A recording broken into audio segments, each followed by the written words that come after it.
Good day, Ma'am Cecil. This is Lizelle Satumpako, and I will be discussing my assigned topic, which is all about the effects of climate change on biodiversity and ecosystems. Introduction. Climate change refers to the long-term alteration of temperature and weather patterns across the globe. These changes are mainly caused by human activities, such as burning fossil fuels, burning plastics, deforestation, and industrialization, which increase greenhouse gases in the atmosphere. As a result, global temperature rise, leading to more intense heat waves, droughts, floods, and storms. These environmental changes have significant effects on biodiversity and the natural balance of ecosystems. So the climate change caused by the human activities such as burning fossils, cutting some trees, that's the cause of climate change. What is biodiversity?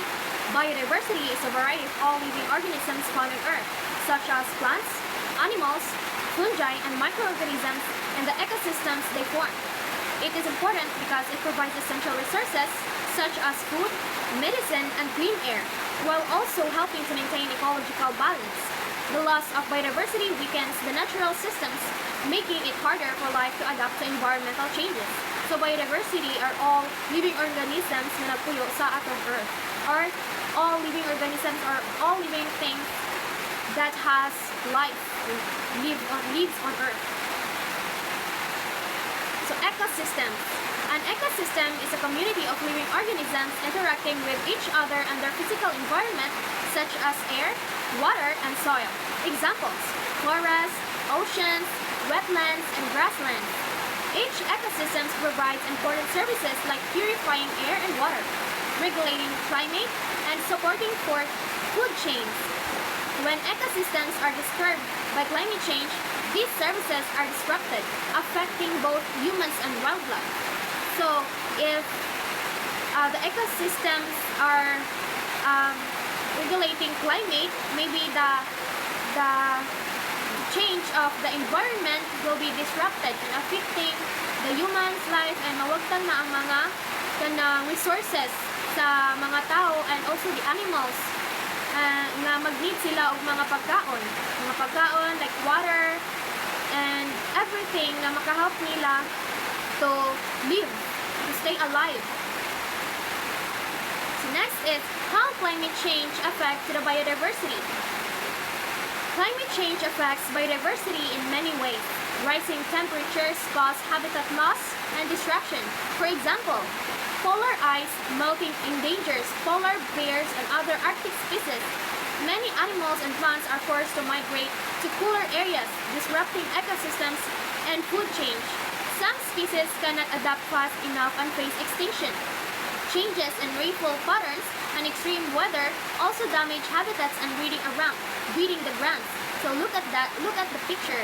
So we have the biodiversity loss, climate change, biodiversity loss, and the food insecurity. Wala na kanang more on resources just because of the damage of the climate change, the cause of the climate change. So the effects of ecosystems is ecosystems around the world are being affected by climate change. In oceans, warm water causes coral bleaching, which kills coral reefs and the marine species that depend on them. Forests suffer from drought, fires, and pest infestations, while wetlands are being lost due to rising sea levels. Additionally, increasing carbon dioxide levels lead to ocean acidification, harming shellfish and plankton that are vital to the marine food chain. So the climate change is dakong epekto sa lands and the oceans, kay many coral reefs and species who live under the water are dying because of the climate change. And also the forest is wala na magpuyo just because na damage or naguba or nasira na just because of kanang cutting trees and burning the trees. So that's why nga kanang dili nato buhaton as a human because ato ang kanang resources is maggikan jud sa mga kanang kuan, sa mga trees, sa mga plants, sa atong environment. That's why dili na to abusaran and dili na to gug-on just because of the wrong behavior, just because of the wrong activities that we've done. So dapat makarealize ta nga it is very important to taking care of our environment. So here's the example of affected species. Many species are already suffering due to the effects of climate change. Polar bears struggle to find food and sea ice melts earlier each year. O diba, so polar bears are struggling sa pagpangita og mga food sa dagat. And coral reefs around the world are dying because of warmer ocean temperatures. Sea turtles experience disrupted nesting patterns due to hotter sand temperatures. Even bees, which play a crucial role in pollination, are affected by changing weather and habitat loss. These examples show how interconnected and fragile life on Earth truly is. So look at the picture. The bear struggles on finding food to eat, and also many fishes are dying and many animals are dying on the land. Next is the human impact. Human activities worsen climate change through deforestation, pollution, and overfishing. These actions release greenhouse gases and destroy natural habitats. Our choices, from energy use to waste disposal, directly influence the health of biodiversity ecosystems. So look at the picture. There are so many basura nga nagkatag sa ato ang dagat, so which is not good, not helping so dapat we should be responsible to sa paglabay sa mga basura. Dapat ilabay sa saktong pamaagi and dili itapon sa dagat, because it is reason why the fishes, why all the living organisms found on Earth or under the sea, which is the fishes, are all dying just because of the wrong activities that the human did in our environment. So next is the conclusion. Climate change poses a serious threat to biodiversity and ecosystems. It leads to habitat loss, species extinction, and environmental imbalance. Protecting our planet requires collective action from individuals, communities, and governments. By reducing our carbon footprint and caring for nature, we can help restore the Earth's balance. As Wendell Berry once said, the Earth is what we all have in common. Let us work together to protect it. So, dapat dili na to abusaran ng ato ang environment. Dapat atong i-care, dapat atong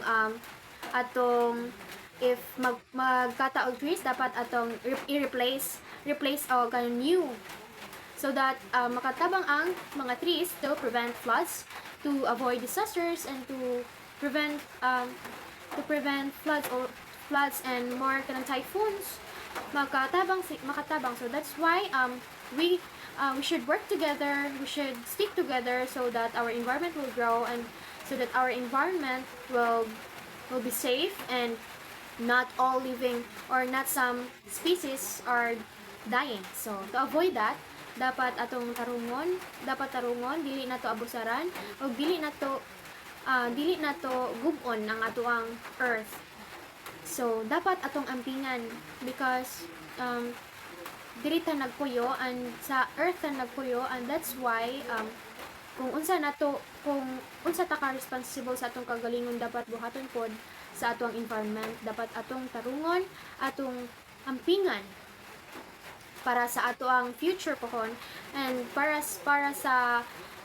more resources pa ang atong makuha from the environment. And also sa mga animals who live on Earth pod is naa sila mapuy-an o dili maguba ang forest.